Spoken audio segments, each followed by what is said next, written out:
Bueno, muy buenas noches. Muchas gracias a todas las personas que están aquí viendo el canal Noesis View.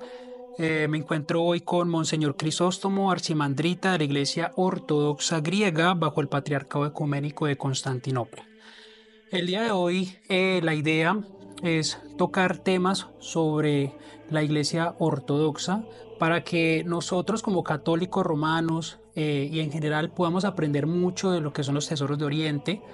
Entonces, para el día de hoy tenemos un invitado muy especial y con él quiero tocar estos temas bajo el conocimiento de él como sacerdote, como archimendrita. Y bueno, padre, ¿cómo ha estado? ¿Cómo se encuentra el día de hoy? Bien, gracias a Dios. Muy buen padre. Bueno, padre, muchas gracias por aceptar la invitación a este podcast que hacemos con el anhelo de que las personas conozcamos más sobre lo que es la ortodoxia. En el canal ya hemos venido tocando temas, diferentes temas sobre este y quedamos en una parte muy como que marca como un antes y un después para nuestra iglesia en general, la cual es la separación de nuestra iglesia o lo que llamamos o lo que se conoce como el cisma, ¿cierto? Como el gran cisma, que pues ocurrió en 1054.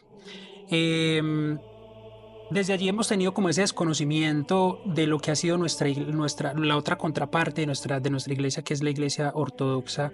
Y me gustaría que usted nos dijera un poco sobre por qué se dio esa separación, qué ocasionó, qué dio que ocurriera esto. Como todos los fenómenos históricos, no obedece a un solo hecho, es una serie de situaciones que van predisponiendo el ánimo, van condicionando el entorno y finalmente se producen los resultados de estos hechos históricos que tienen repercusión en la posterioridad. Lo primero que yo quiero hacer al enfocar o al tocar estos temas es recordar que fueron hechos que sucedieron y que hoy tratamos por todos los medios de subsanar. Hoy se está buscando que nos llegue el año 2054, que serían los 1000 años del cisma, separados, sino que los encuentre de nuevo unidos como una sola iglesia, la iglesia una, santa, católica y apostólica. ¿Qué fenómenos condujeron al cisma, al gran cisma? Hay que recordar que la iglesia se había estructurado a partir de 5 grandes centros, que eran las 5 grandes ciudades de la época, que se fueron constituyendo en los centros de encuentro de toda la región.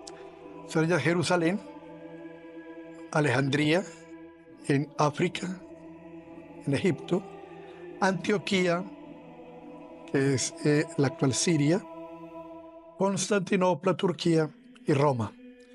Esas 5, Jerusalén, Alejandría, Antioquía, Constantinopla y Roma, forman la iglesia una, santa, católica y apostólica.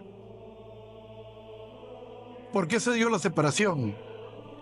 Tendríamos que mirar un poco más atrás desde la caída del Imperio Romano de Occidente, del año 400, en el siglo V, finalizando el siglo V, que ese hecho de la separación, o mejor, del traslado de la capital a Constantinopla, hace que Roma y Europa entren en una especie de adormecimiento de tipo académico y económico. El idioma que se hablaba en Europa en ese momento era el latín, y del latín vienen las 5 lenguas que llamamos lenguas romances, que se forman precisamente porque no se podía siquiera hablar bien el latín.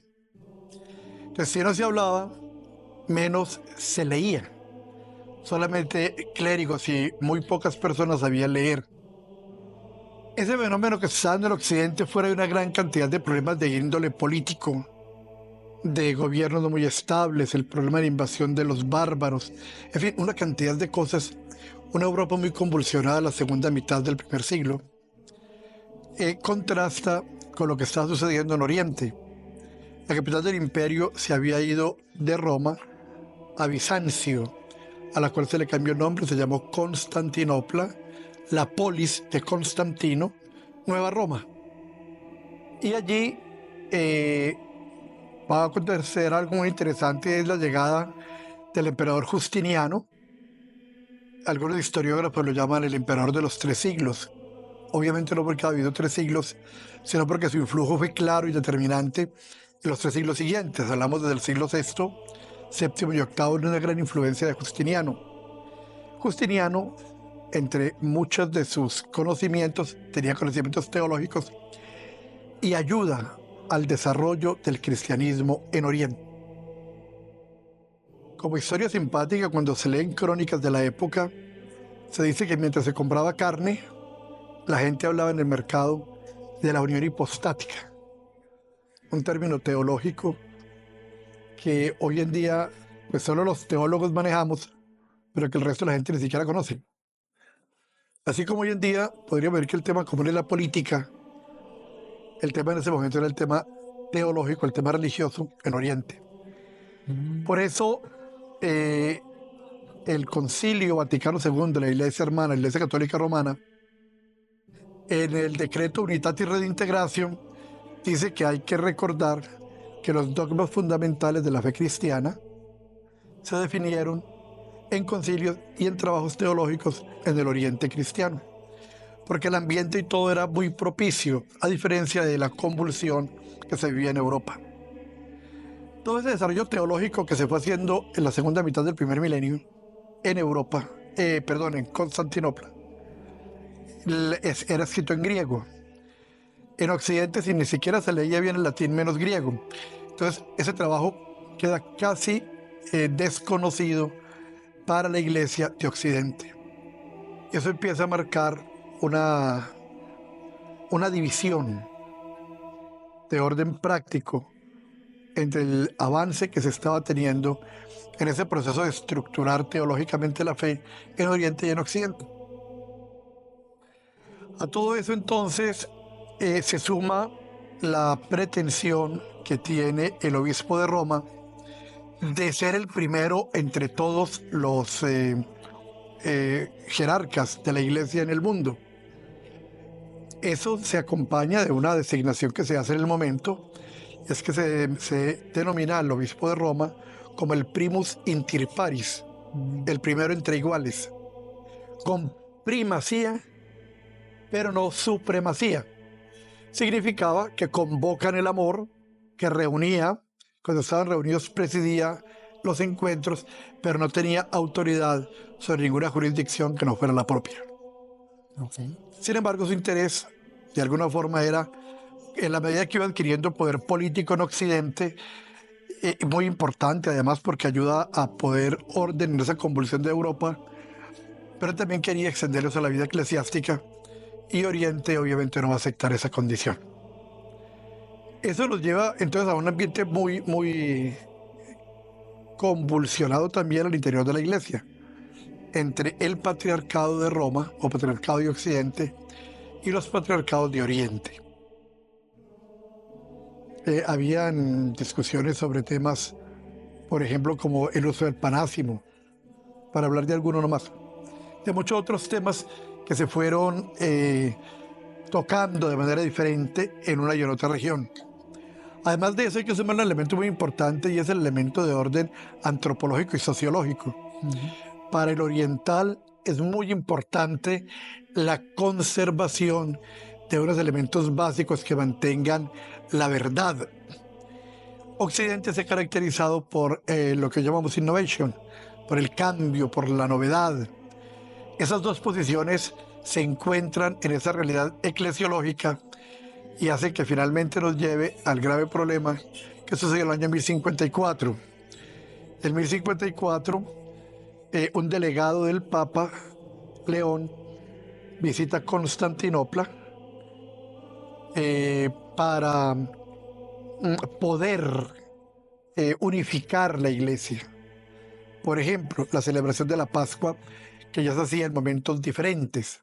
El primer concilio de la iglesia, el concilio de Nicea, había dicho que la Pascua judía, la Pascua cristiana, sería inmediatamente después de la Pascua judía. Entonces el punto de referencia era la Pascua judía, que es normalmente la octava luna llena de primavera.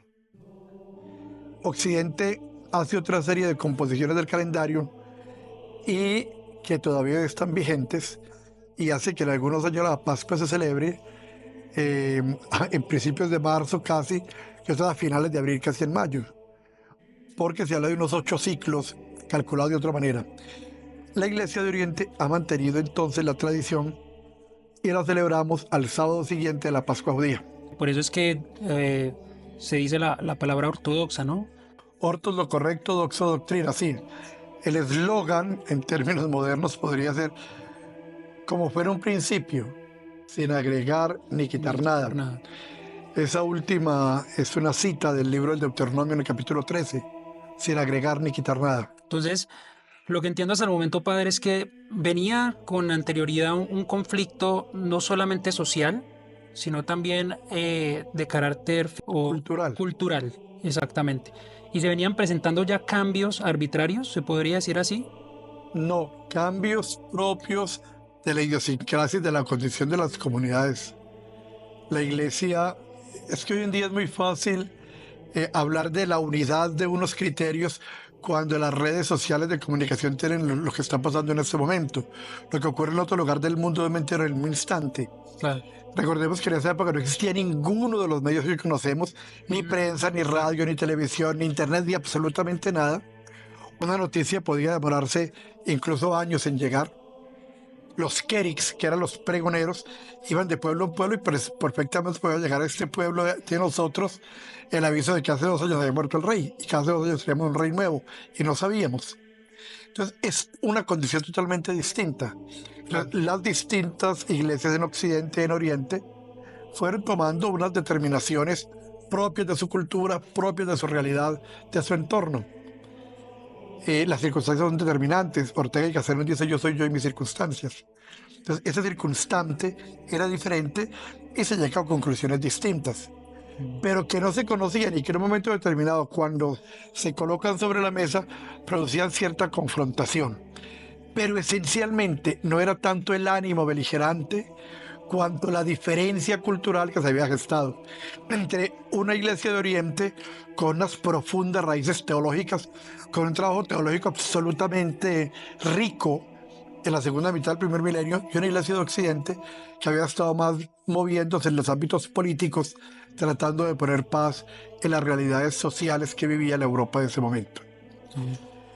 Cuando el cardenal Humberto da Silva Cándida, que es el enviado del Papa a Constantinopla, se presentan los conflictos que llevan a que lamentablemente en julio del año 1054, mientras celebraba la Divina Liturgia en la iglesia de Hagia Sofía, su santidad el patriarca de Constantinopla, el cardenal Humberto Cándida da Silva, sube y sobre la mesa del altar coloca una bula de excomunión.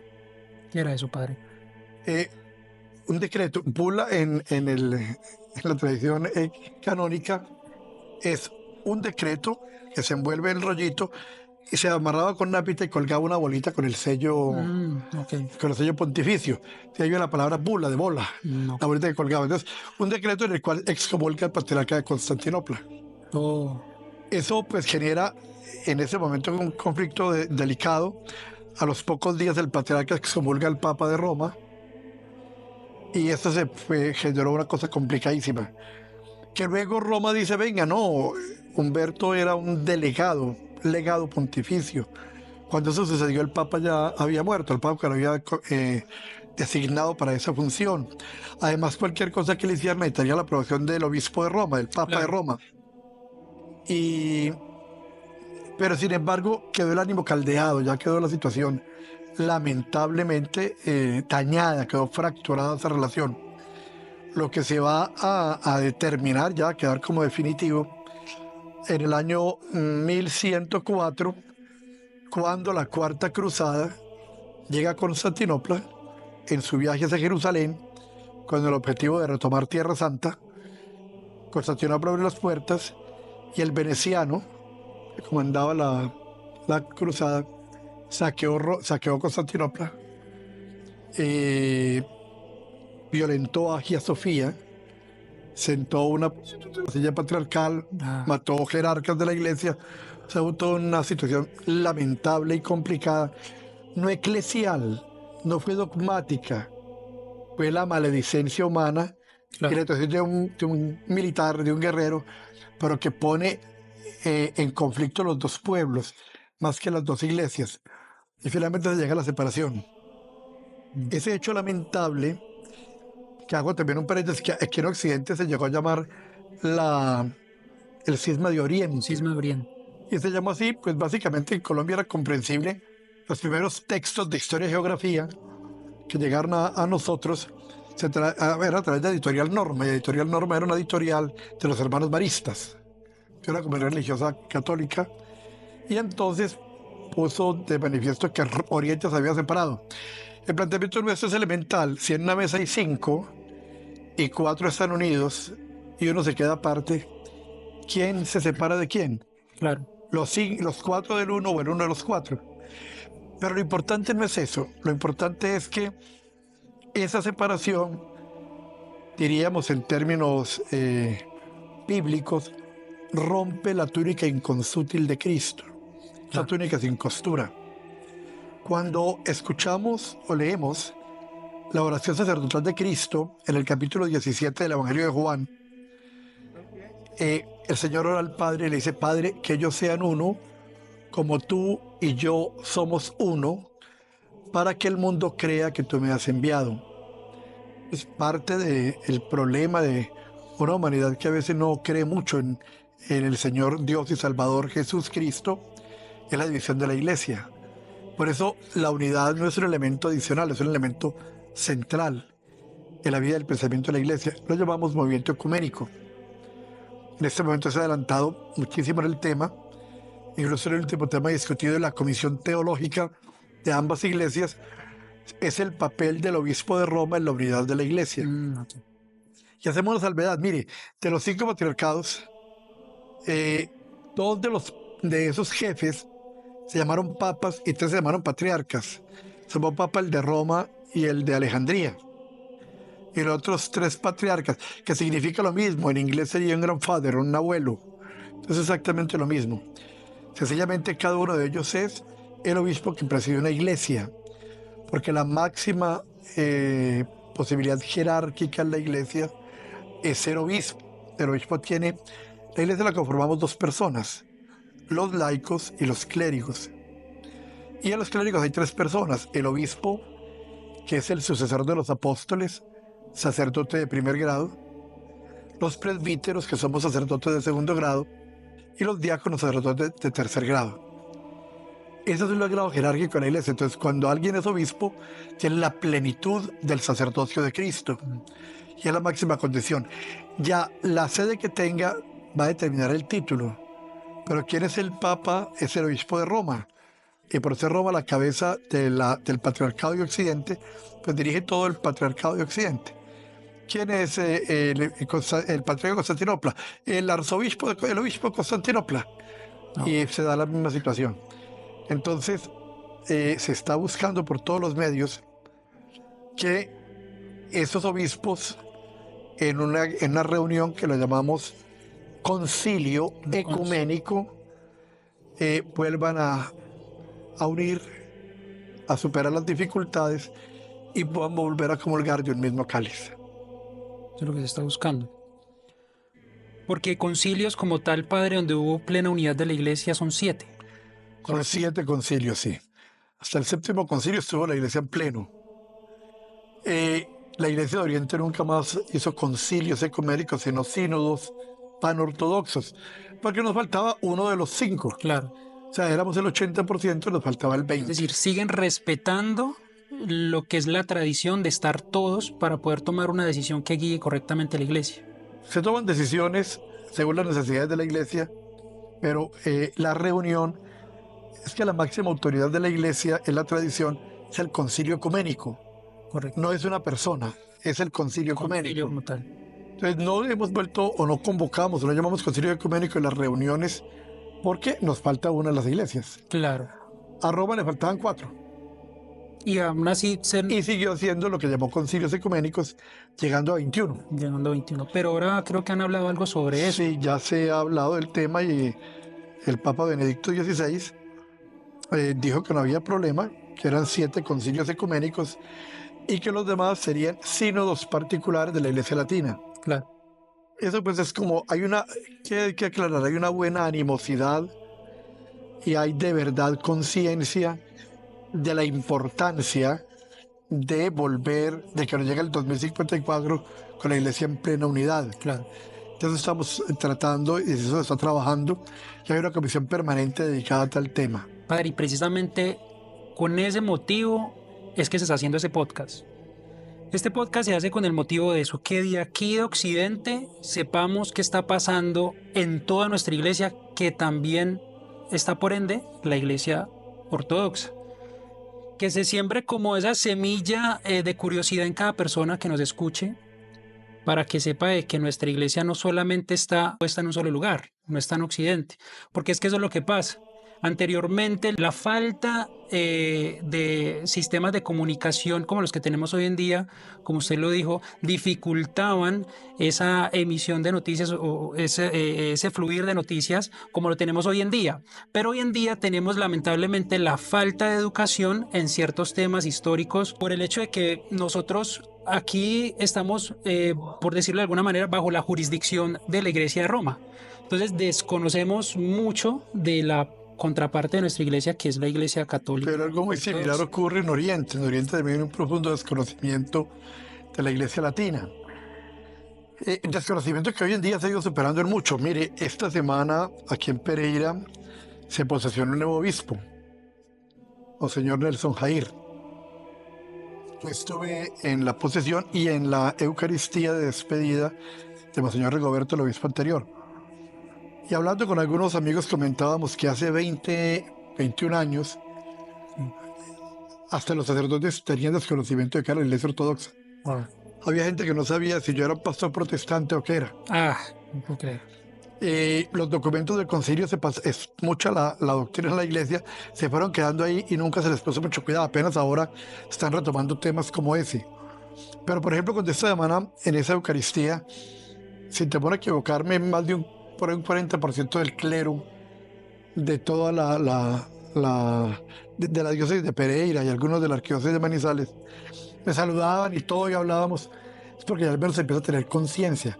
Porque ya aparezco a una reunión de esas y puedo estar con el presbiterio. Es un proceso que, como tú dices bien, es de conocimiento. En eso es muy importante recordar la frase del que hace 20 años era el obispo católico romano que dirigía los procesos ecuménicos de la Conferencia Episcopal Colombiana. Decía, lamentablemente en ese momento me escapa el nombre, pero decía, el conocimiento mutuo es indispensable para que derribemos los muros de mutua desconfianza que hay entre nosotros. Claro. Entonces, eso es un proceso en el que estamos. En Occidente hay definitivamente un gran avance muy significativo.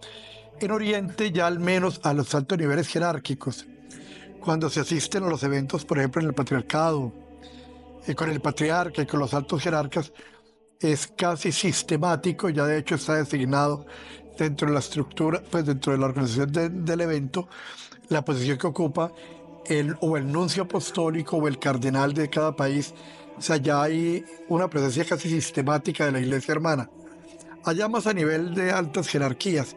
Aquí ya estamos empezando a bajar de las altas jerarquías también a las pequeñas comunidades, entendiendo que la idea no es ni hacer proselitismo, no estamos buscando que los hermanos de la iglesia romana sean ortodoxos, ni es tampoco pretender de la iglesia romana hasta donde yo entiendo, sino que es el que nos conozcamos y sepamos que podemos tener formas un poco diferentes, pero que nos suenen más del 98% de nuestra fe. Claro. Es muy poco lo que nos diferencia.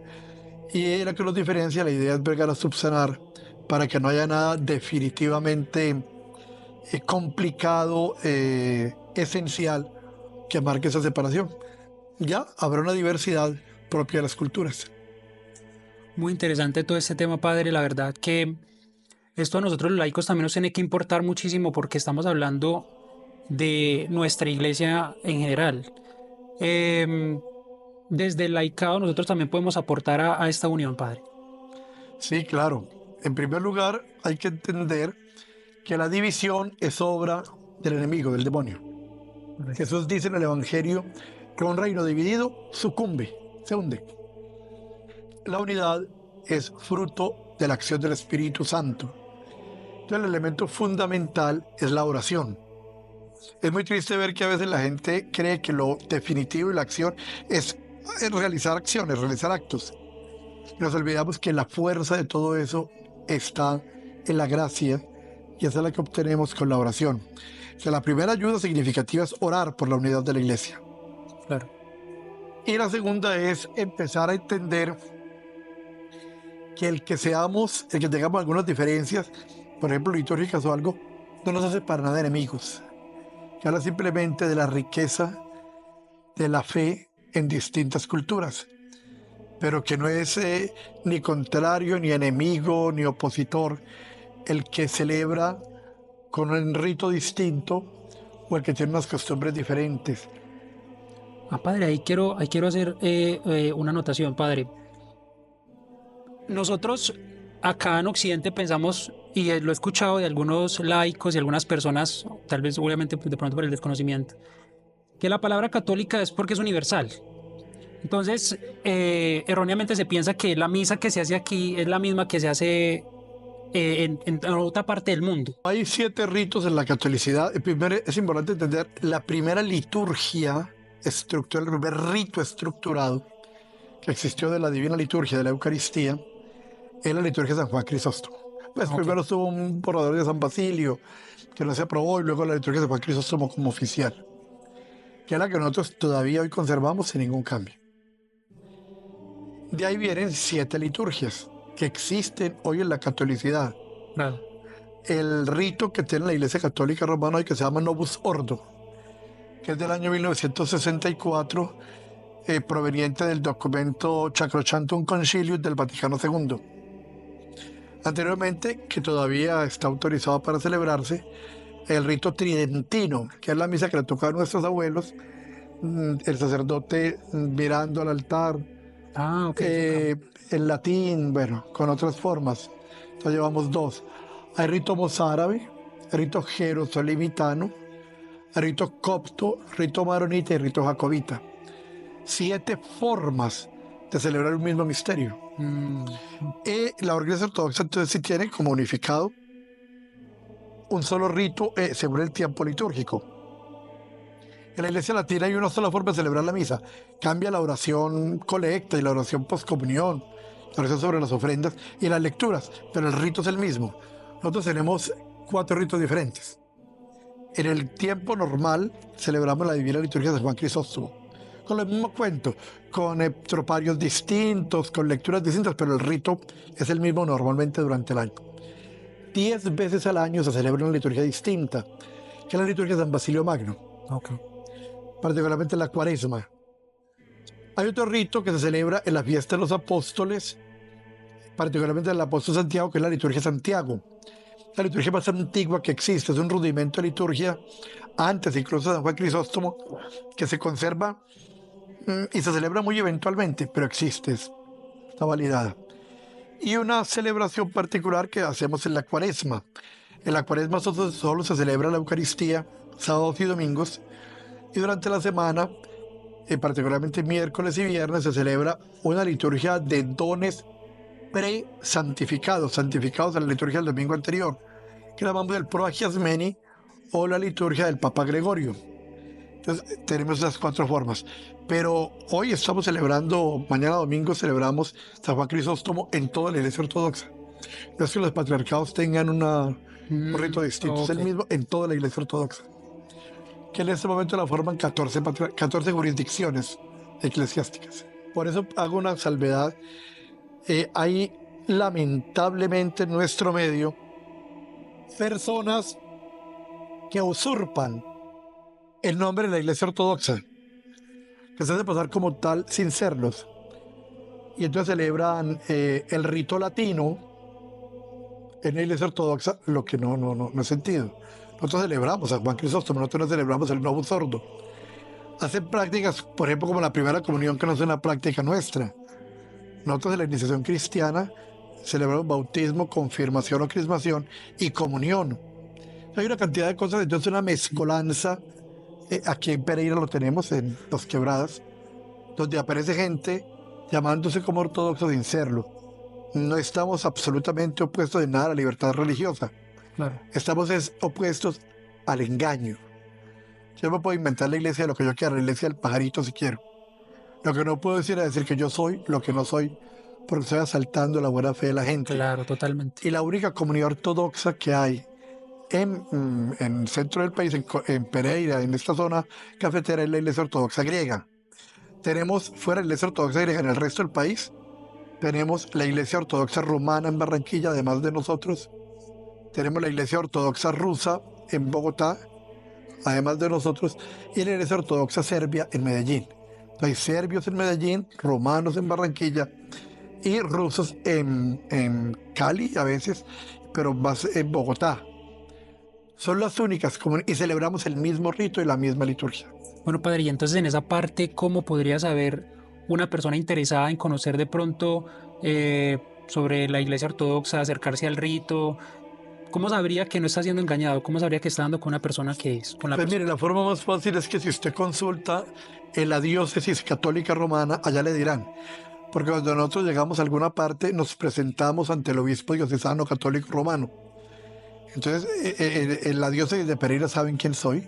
De hecho, como les contaba esta semana, acompaño, pues no concelebro, pero sí estoy en las celebraciones importantes de la diócesis.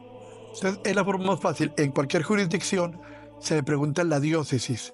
Porque si hay un sacerdote ortodoxo canónico, él se ha presentado ante la diócesis también. Ah, ok.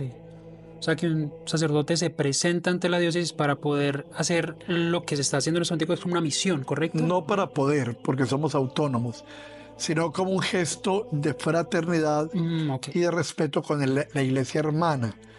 No vamos a pedir permiso, me dejan, no, sino que, mire, les contamos que vamos a montar una misión aquí que va a funcionar así y así. Entonces, eso es siempre lo que hacemos, por delicadeza con los hermanos, Claro. lo que es la iglesia hermana.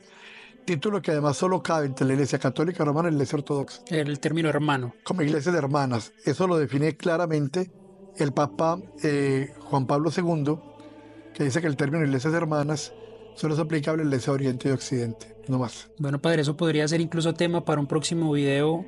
Muy interesante conocer tanto lo que nos une como de pronto las pequeñas diferencias que tenemos, como para que las personas también sepan un poco sobre esto.